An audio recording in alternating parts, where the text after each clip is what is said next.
What's up? What's up? My name is Aurelia Michael-Holmgren, but you knew that already. And this is Roberto Paris, two R's, not one. and literally Roberto came to visit me in sunny Los Angeles, and I was like, we have these conversations all the time. We talk almost every day, every other day, and I was like, why don't we do a conversation on camera? Yep. About many of the things, particularly about our transitions through our artistry. I don't say from our artistry because art is in everything. Definitely. And so, in case you don't know me, Aurelia Michael-Holmgren here by label. I am a life coach, voiceover artist and coach, musical theater performer, competitive bodybuilder. Ooh, get them guns. Off season. But by non-label, I'm a heart healer. I'm a people connector. I'm hot cocoa on the morning of December 25th. Hey. And I'm a firecracker, baby. Who are you?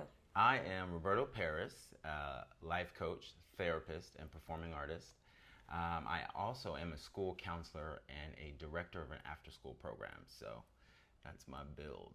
He's a boss. So we just wrote down some questions that we talk about anyway, but we wanted to share it with you, especially for those that are in many stages. You could either be just getting into the artist world, whether that's through performing arts, visual arts, etc., or you're thinking of pivoting, you're thinking of transitioning into different areas of your life, or you're trying to figure out how to do it all at one time. And we've been through that many a times. Still doing it. You're still doing it. So the first thing we want to talk about is where we thought we were going to be kind of versus where we are now and the fulfillment that we're experiencing today. Okay. Where did you think you would be right now 10 years ago? Man, that's crazy. So, interesting enough, when I graduated high school, one of the things that someone asked me is, what do you want to do? And I said I wanted to be a school counselor. And they said, okay, why? I wanted to be a school counselor because I had vacations off so I could dance. And that was really the heart of what I was pursuing. But in the back of my mind, I was like, I don't know how to do the dance part. I don't know how to make money from that. So in my head, I was like, let's be practical. You know, no one in my... That word. Practical, right. Which often means safe, but let's be practical. Because that's what it was. And no one in my family pursued an art career. Even though we were artists, no one pursued that. They pursued the practical route. So fast forward to 10 years ago when you asked me, where would I be? I was in New York pursuing dance. And I thought like, okay, this is it. I need to dance. I need to make it, whatever that means, according to stats, according to whether it's, you know, dancing for an artist or dancing on Broadway. I need to make it first in order to have some credibility. Right, to put your stamp on it. I did it. Exactly. In order to do exactly what I wanted to do. So it had to go in that order. So I thought that I was going to already be on tour. I thought that I've already done Broadway and then put that behind me to do what I really wanted to do, which was create a wellness dance program that incorporated mental health and the arts. I love Funny it. enough, I'm doing that. We call that a full circle. How about yourself? For me, I mean, 10 years ago, you could not tell me that I was not about to dance for Beyonce. Okay, all 4'11", 5'2" on my resume of me. And I think that was just a matter of feeling like there was this kind of hierarchy. So it's like at first, you train. Then you get the agent. Then you do like a few small jobs, and then boom, Beyonce just pops up and says, or at the time it was Janet, before Janet came back out. Everybody wanted to dance for Janet. Like me. And so, right, we all did, still do. Hey, girl.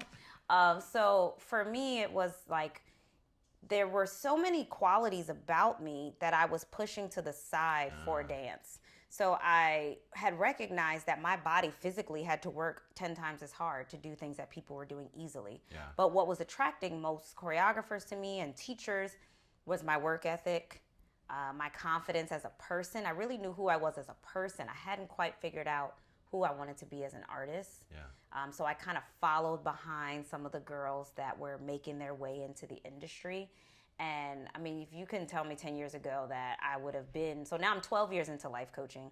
I originally wasn't going to be a life coach because I was afraid that the industry would be like, oh, she's given up, she's quit.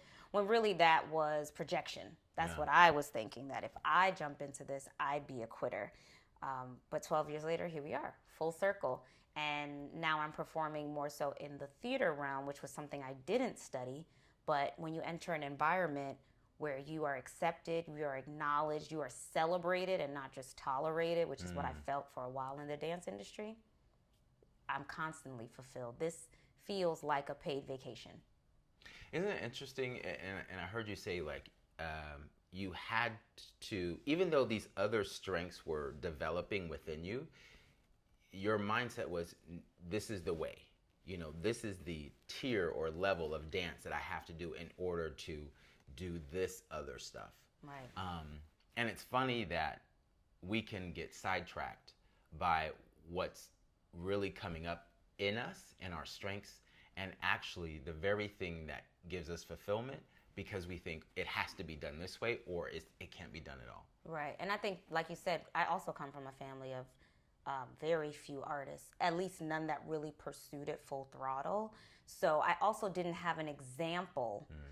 All I saw was examples of hierarchy. You go to school, you go to grad school, you go to med school, you get your degree, you become lawyers, doctors, judges. That's what my whole family is. Yeah. So I just assumed I could do the same thing, but we all know that art is not. It's more like chutes and ladders than anything else. So monopoly. It's more like 2 steps forward and 8 steps back at times. Right. So what I started to realize too was that let me stop chasing dance and let me start chasing the feeling that dance gave me. Where else can I find? So what did I love about dance was the community. Yeah. I loved teaching. I did not love choreographing, but I loved teaching. So I made up the steps so that I could teach. So then suddenly I was like, how can I cut out the middleman and kind of get right to the education of it? And that's where I started to find myself in different spaces where I was able to educate while still being a student and finding the same joy that movement gave me without the expectations. So how did you tap into that? Like, what was your aha moment that, like, okay, I enjoyed this part about dance, but this other part about dance is coming out? Yeah. I think because it was sounds like that was like a strength of yours. I could take 13 classes a week and be fine. Now, about 13 minutes of class a week. Especially the 1E and a 2Es. Oh my goodness. And a teeth isolation. I can't. But I started to realize, like, going to auditions. I remember the last audition I went to out here for the Soul Train Awards.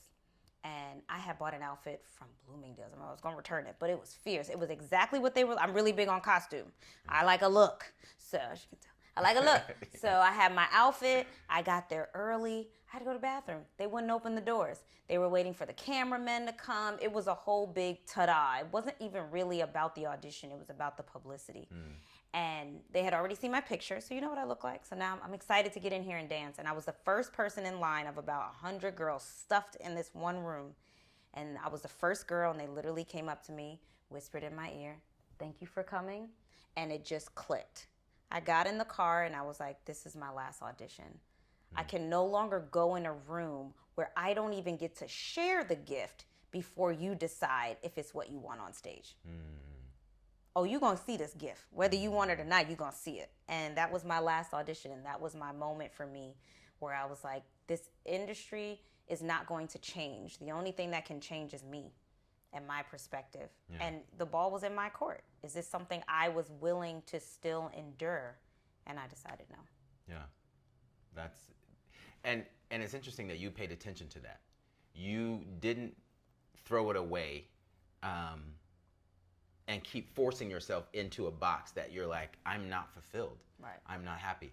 I had that moment 2019. It was the top of the year. I was feeling just restless. I wasn't going to auditions. I was doing gigs here and there, and I was living in New York at the time. But it wasn't exciting to me anymore. Dance was, but the pursuit of it in the way that I thought I should pursue it wasn't exciting for me anymore. Right.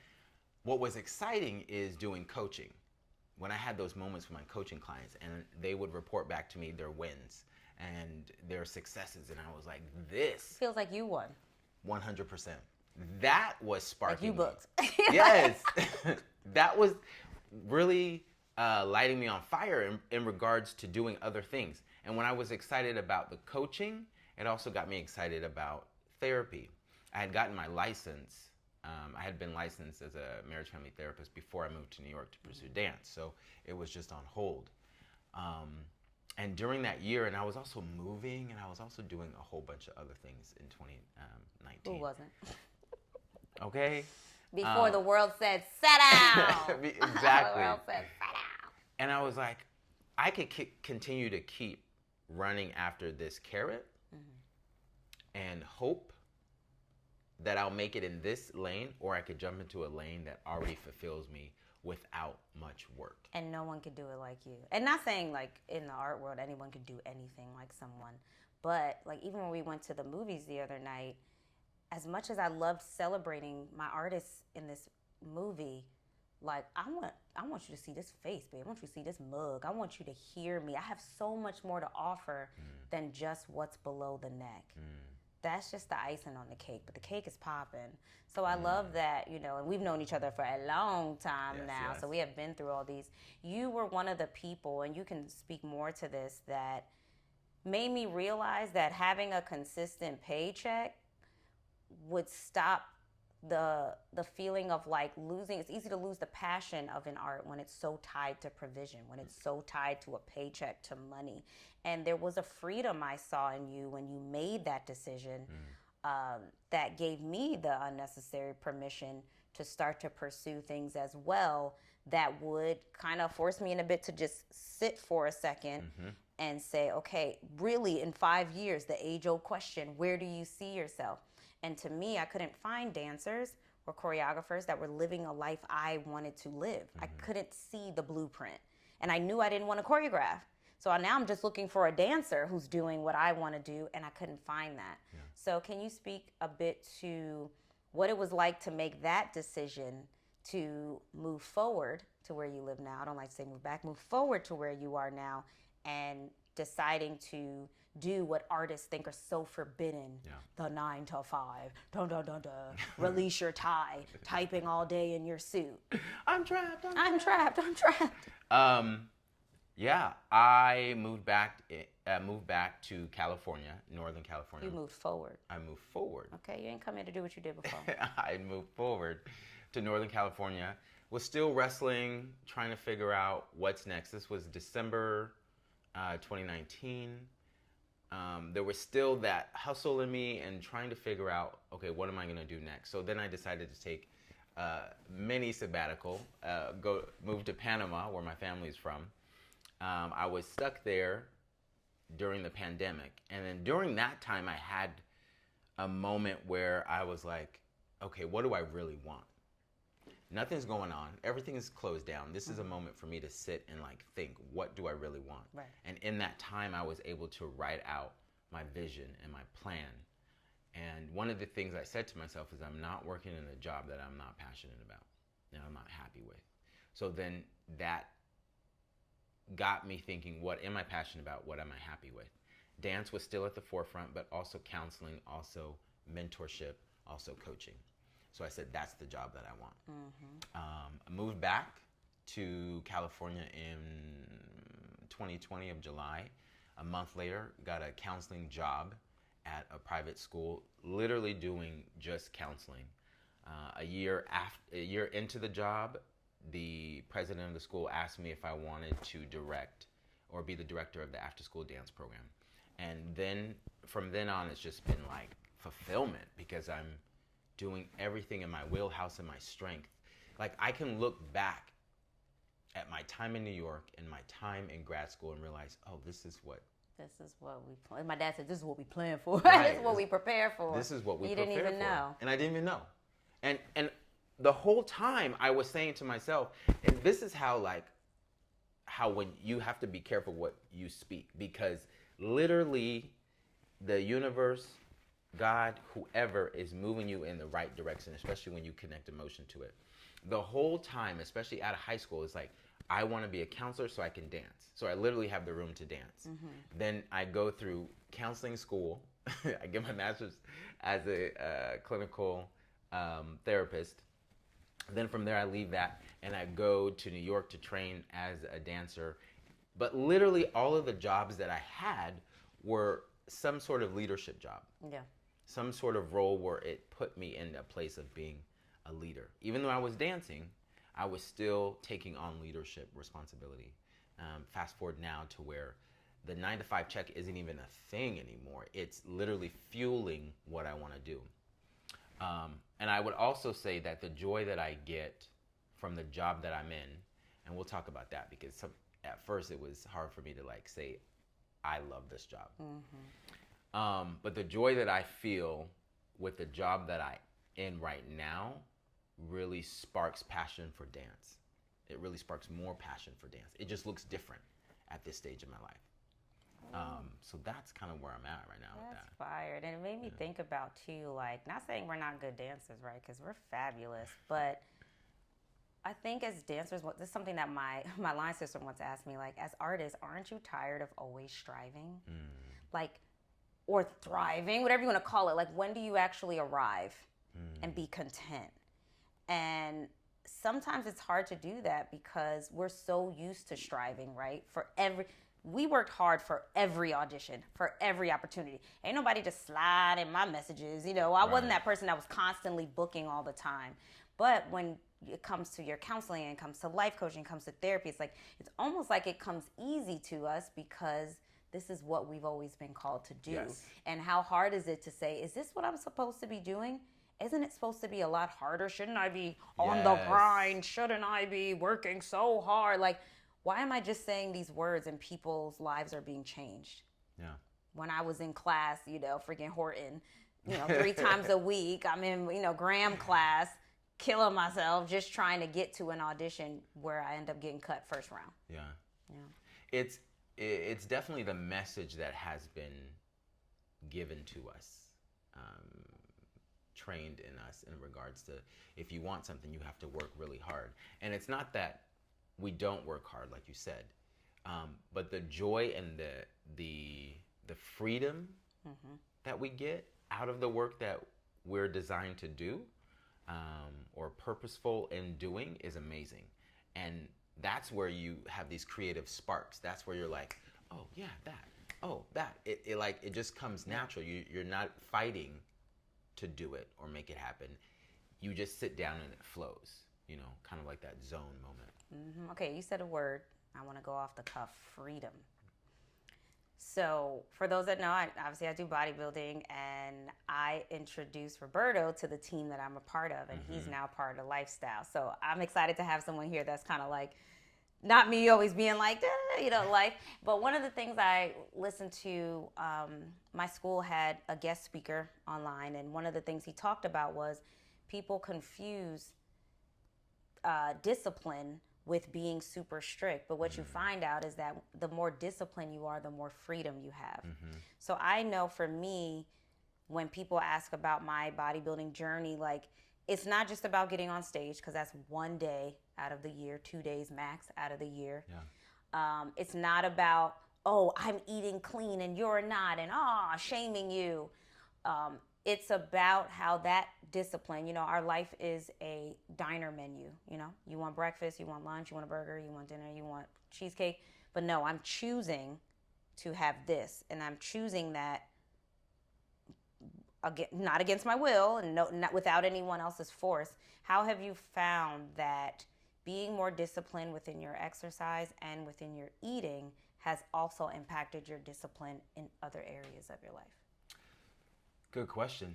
I would even back up and say it's a discipline in the very thing that excites me. It's a discipline in the very thing that is leading me to the person that I want to be. Because you and I have had conversations in regards to what's your why, right? And your why is attached to who's the person that you want to be. So when I realized who the person I wanted to be when I got back from, or when I moved forward, from everything that I was doing, and landed this job, I realized, okay, this is the person that I want to be. So what does that mean? What does that person look like? And one of the things was my health, especially if I'm going to keep up with these babies. When it comes to being kicking and twirling right out the right. window. When it comes to being the director of the dance program, like I have to be on top of my game when it comes to my health. So what does that look like for me? And when I put the work in and the discipline in, it was hard at first. He had an attitude. Call it. He was giving me this. I was giving neck. He gave me all this neck. I was giving Monica Don't nobody neck. tell me how much to eat, Right. the quantity, or what I gotta eat. I had to weigh my food in the beginning. I had to eat a certain way. I was not happy. I called her a couple of times. I was like, "What is this? This kitchen is not made for this." I ain't go. And then he hit me one day just walking by the water. I was just thinking. Right. And I was like, oh, here it comes. And then I went back to her and I was like, okay, now that I got all of that out, I realized that this is actually going to be transformational for me. This is actually going to move me to the next level. This is actually going to not only up my game when it comes to my health, my physical and mental health, but my emotional health, but also it's going to bleed into everything else because I have to make time for my workouts, for my food prep. So that was actually trickling down to some of my other endeavors, making time to write, making time to read, going to bed at a certain time, even getting up and working out before I went to work because I was that passionate about what I'm doing. You have to value your time better because you don't have as much. Exactly. It's like, well, I lost 3 hours of the day every day now. Where else, where can that come from? Am I watching too much TV? Am I on social media a little bit? Right. Where can I habit stack? And that was one of the things that changed a lot was once I got disciplined with my food and my health, it actually put into perspective who I wanted to be. And then that bled into other of my endeavors and my personal what I goals. loved is that you kicked and screamed, but you kicked and screamed and you kept going. And I kept going. A lot of people will kick, scream, and be done. Right. And the fact that you just have to push through. I think that's for all of us. In one of my IG lives, I was talking about, what's on the other side of your fear. And it's like the only way to find out is do it scared anyway. Yeah. Oh, I don't want to send this email. Oh, I don't want to make this call. Do it anyway. Yeah. Don't allow the fear of this. All it is fear of the unknown, right? It's like you can create the worst case scenario, but if you can do that, what's the best case? Is that in 20 years, I have better health than anybody else. People are like, oh, I want to look like Angela Bassett. I'm like, well, do you remember what Angela Bassett looked like? What's love got to do with it? Like, that's why she looks like this now, because she's kept up. That it doesn't get easier as you get older. It gets harder. And, using that discipline, and that's why most fasts are food connected, because we are food connected. Yeah. Especially as Americans, like everything. It's why the fast food is cheap and the healthy food, the clean food is more expensive. We're being pushed towards that. And so for anybody, 2024, new year, new me, don't have to be all that. But why not let this be the year where your body inside and out looks like something you've never seen before? Right. A lot of people are trying to go back. I want to go back to how I looked. Yeah, but that look obviously wasn't sustainable because you don't look like that anymore. You don't look like that So anymore. why don't we embrace this new body, which in turn will help you embrace a new mind and a new spirit? And you definitely have to connect that discipline to who you want to be. That has to be your motivation, because if that discipline is connected to just being disciplined, you won't sustain that. It discipline's hard. You just won't sustain that. You'll say, oh, well, I don't feel like going to the gym, and you won't go. Simple as that. Yeah. Because there's many times I said I don't feel like it, and my butt's up at 4:45. Even today, he messaged me. I was already at the gym. He said, which Planet Fitness you at?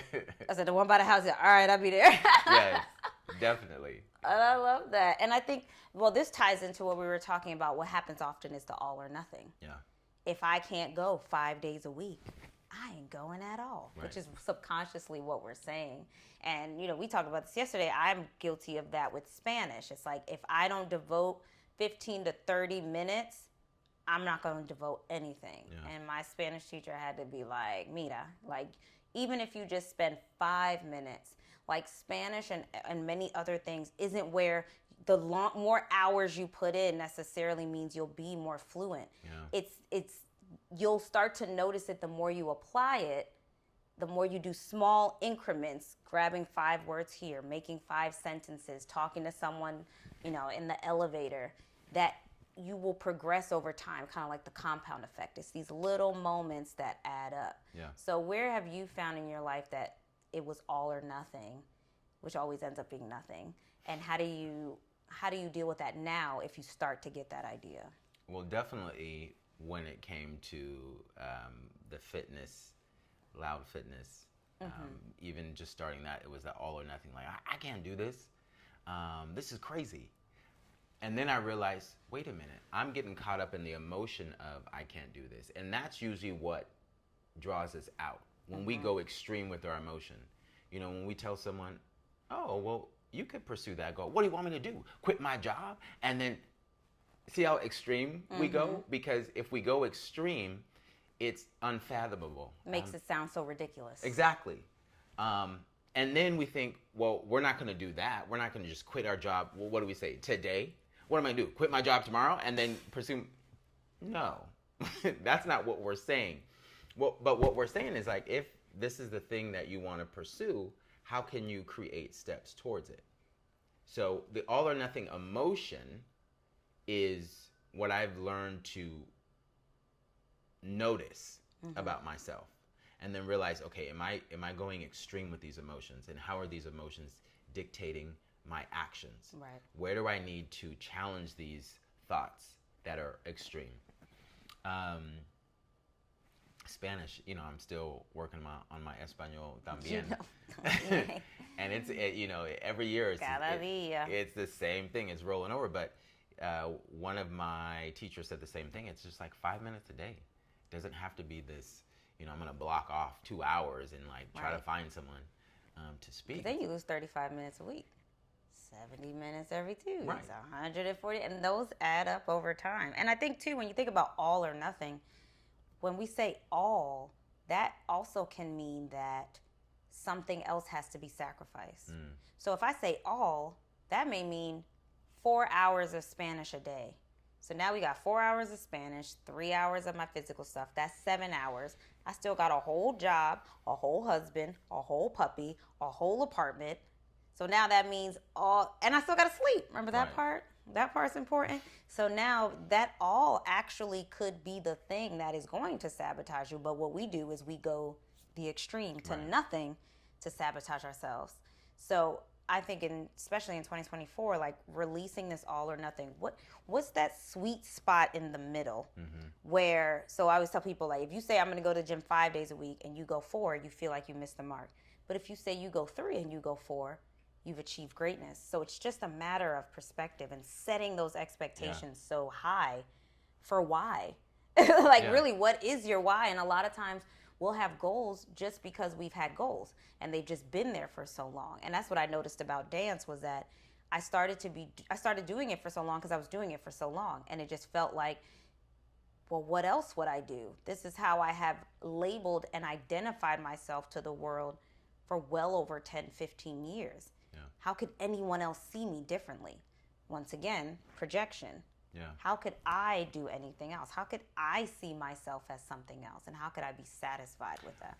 I love that aspect of it, because what we do is we zero in on this one thing that we've been giving our energy to, our time to, our focus to, and we don't see what other things are being developed. Like for you, it was the coaching that was being developed. It was the leadership that was coming up. It was the organization that was coming up. And if you didn't nurture those, water those, invest in those as well, your whole mindset would have been in one basket. Right. So it was almost happening regardless of whether I wanted it to or not. And I think that's the thing too, is like a lot of times, regardless of what you do or don't do, certain things are going to happen. Yeah. Opportunities are going to come that you never prepared for, that you never asked for, that you never went for. And opportunities will pass you by that you put 150% into trying to get. The biggest part is knowing that, accepting that, and surrendering to it. surrender to the no's. You know, when I was pursuing Broadway, 42 auditions, 40 no's. I only needed one yes. Yeah. I got a mini yes, and then I went right to the big yes, you know? So it's like a lot of times we can get caught in that all or nothing, and that always ends up being nothing. And that then when we try to do the next thing, we're already kind of broken down a little bit. We're kind of beaten down. So really encouraging people in this next season and beyond is, where is that sweet spot? Where can I give more? Maybe in one area I give more energy to, but not to the point where I'm only doing it just to check off a list. That's ego. How can we release the ego of it? Yeah. So what's one piece of advice or something you wish you knew? We can go with our 10 years ago.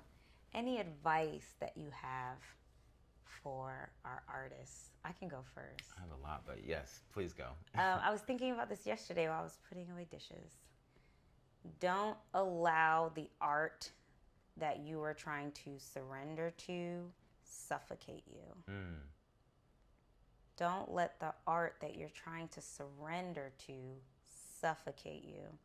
It is okay to have a job that is not in the exact art realm you're in to supply funds or supply vacation time for the things you want to do. Because a lot of it comes from, what will other people think? And baby girl, baby boy, baby them, they, he, she, me, you.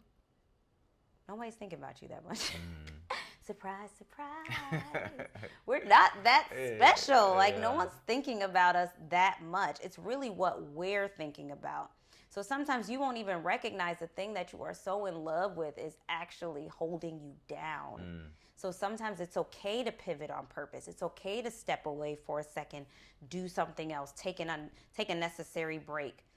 Maybe you end up never pivoting back. Being open to that. Yeah.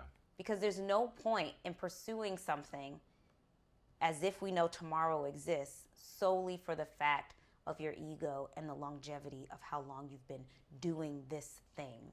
Because we are human beings. We're not human doings. It's about who you're becoming through all of this. Every goal is not meant to be achieved. It's supposed to be a roadmap. It's supposed to guide you. You know, like the maps we used to print out back in the day, MapQuest. Oh, you know, sometimes you got to pull over to the road and ask a question at the gas station. They might get you a little lost, so be careful. You know, we're just trying to get a clearer direction, but it doesn't mean that's the destination. That was like 4 things. That's a good one. But it's okay. That's a good 4. All good 4. All good 4 all of good them. 4. I would say, man, there's so much. I would definitely say be mindful. Notice what other aspect of you is being developed while you pursue your art. What other qualities, what other things excite you. You could be excited with costume or design while you're pursuing your art. You could be excited with directing or leadership while you're pursuing your art. Organization, whatever the situation is, what is being ignited as you pursue your art, and then develop that more. And as you're developing that simultaneously, now developing that, what does that mean? Does it mean, you know, diving into a BA in organizational leadership? No, it could just be reading books on leadership. It could be watching YouTube videos on design or how to build a website as you are going to these auditions, because alongside of being an artist, you're a creative, and you have many options at your disposal. That's what I'm trying to say. So that you're not disposable. Exactly. Indispensable, baby. So you can come to the table with a plethora of talents because you have invested little time into it while you are pursuing your main artist path. And what other people are saying about you. Maybe it's your fashion sense. Yeah. Maybe it's just your energy that you bring into the room. Like, start listening for the whispers. Yeah. Like, what do you keep noticing people saying? Because sometimes when it's you, you know, you got the juice. You always got the juice. You're always with yourself. You're not going to notice it 100. as much as other people do. So it's just as important as you're pursuing that. What are other people saying is special and magical about me? Yeah, I think that's huge because sometimes we can feel that the artist path is disappointing or the artist path hasn't amounted to what we thought it would be. And that's all eggs in one basket. Yet as you're pursuing that artist path, if other things are growing up next to it, you can pick from that and pick from that and pick from that. You have options. So I love that. Well, this has been amazing. Definitely. Give it up to Roberto. Hey, And give it up for me. Aurelia. Thank you. I will put our info in the show notes so you can reach out to us. Let us know your thoughts. Anything that stuck with you, drop it in the comments. Like, comment, share. Y'all know how to do all the things. And if you catch this pre-New Year's, let us know what you plan to do for New Year's. If you catch this post-New Year's, let us know some of your goals, your dreams, your ambitions, what you're already claiming, who you are identifying as, anything that you are releasing, and what you're planning to bring in. All right, y'all. Talk soon. Peace.